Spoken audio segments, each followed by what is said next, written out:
Hey everybody, this is Steve Graber with Aspire Homes Colorado. I'm with Shorewood Real Estate, and today we're talking about, is it a good time to buy, knowing that there's the COVID crisis, knowing that things are uncertain. Should we be buying now or should we not? And today I'm joined with David Stroud. He's with Fairway Mortgage, and he's going to tell you a little bit more about himself.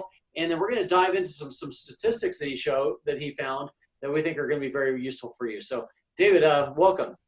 Oh, thanks so much, Steve. I appreciate the invite. So like you said, yes, I'm David Stroud. I'm a loan originator, mortgage broker with Fairway Mortgage in Colorado Springs, and I'm excited for the opportunity to share some information with you. So let me go ahead and I'll jump right into that.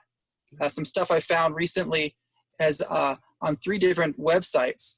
So those websites are Realtor.com, Forbes, and then also on CNBC. So I'm always doing tons of data mining and looking for information that can help my clients and clients of Steve's together. So one really cool thing about what Realtor.com has posted recently, it talks about some of the hot list, as it says here.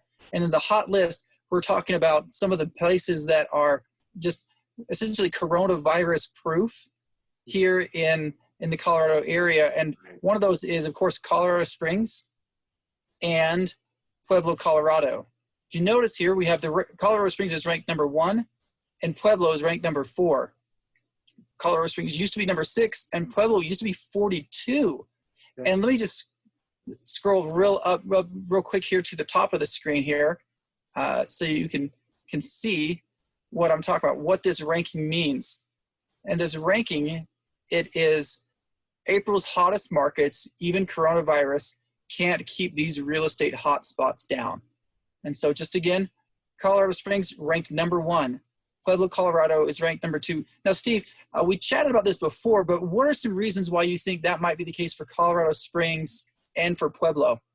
Well, Colorado Springs has always been known to be a great place to live. And I think Colorado Springs has really been an up-and-coming market itself.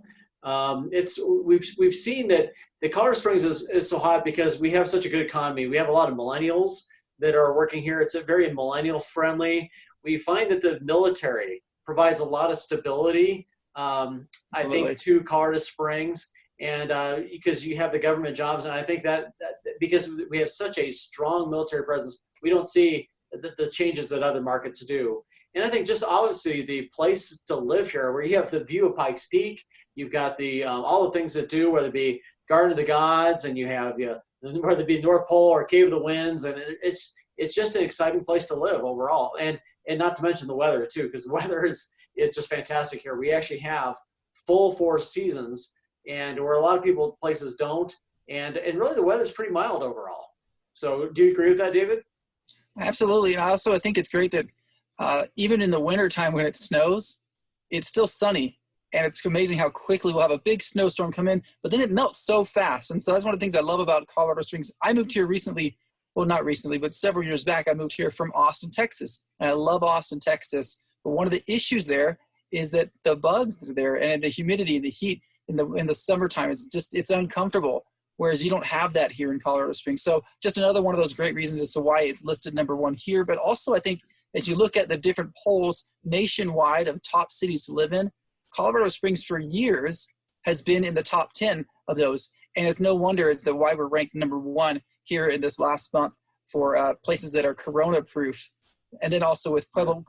Steve, talk to us a little bit about what your feelings are about why Colorado is great, but also specifically Pueblo, Colorado, and why it would have gone from a staggering 42, as it shows here, to number 4 in this ranking. Yeah, so, well, Pueblo, I think it is kind of interesting that it went from 42 to 4. When people talk about Pueblo right now, they're talking about it being an emerging market. And emerging being that you have to look at the macroeconomics, you have to look at the microeconomics. But we're seeing the values. People are finding value in Pueblo. For a lot of people in Denver or in Colorado Springs, they want to move down to Pueblo because you can get so much more house. I believe it's $292,000, I think, is the median price. Whereas in Denver, you're going to be paying, closer to $500 or so, or at least $450 to $500. So you can get so much more house in Pueblo, and it's actually a good place to live. There's lots of things to do. There's an area called Pueblo West that's really growing right now. So I think I can see it. Like I said, again, we're seeing it as an emerging market. We're seeing millennials also starting to kind of fill into that area as well. And really, if you're an investor, great place to buy. Fantastic. Absolutely. There's lots of space there. I love that you mentioned about Denver and how it's really a short commute from Colorado Springs to Denver, and then maybe even more so from Pueblo. But with so many people working remotely and maybe even having to go into the office once or even less than that per week, then it really makes Pueblo a great spot. And of course, Colorado Springs. But let's jump into the whole Denver market. There's another article here in Forbes talking about the top 10 cities that are best positioned to recover from the coronavirus. Here we have Denver, Colorado listed as number 2 on that list.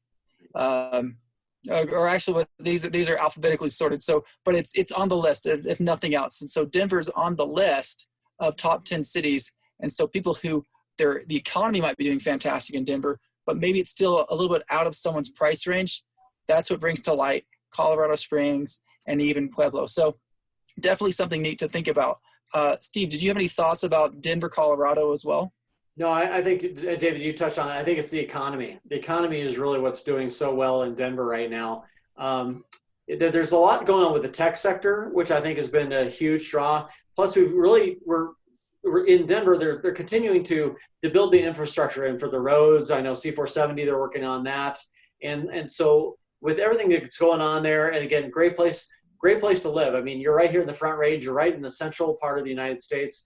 Denver's really good. I mean, there's just so much to do there, and so many industries, and people are wanting to call it home. But the economy is really strong in the Denver area. Absolutely.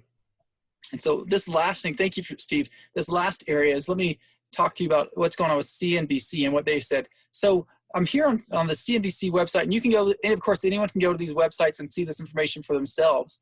But if you look at the 10-year Treasury note, the 10-year Treasury note follows the same pattern for interest rates. And so as you see here, we started here in November, and this is kind of year-to-date information, but you see the interest rates have hovering kind of the same area. Then there's this huge drop in March.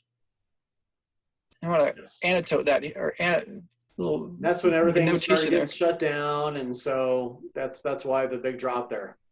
Right, exactly. So there's a big drop, and then it pops back up. But then we've since gone back here. So if anyone has an interest in wanting to know what today's interest rate is, maybe what you can qualify for, if it's going to be in the Denver area, Colorado Springs, Pueblo, and how your interest rate could affect what you can afford, please give me a call. My name is David Stroud, and reach out to me, and then speak to Steve about how he can help find that property for you.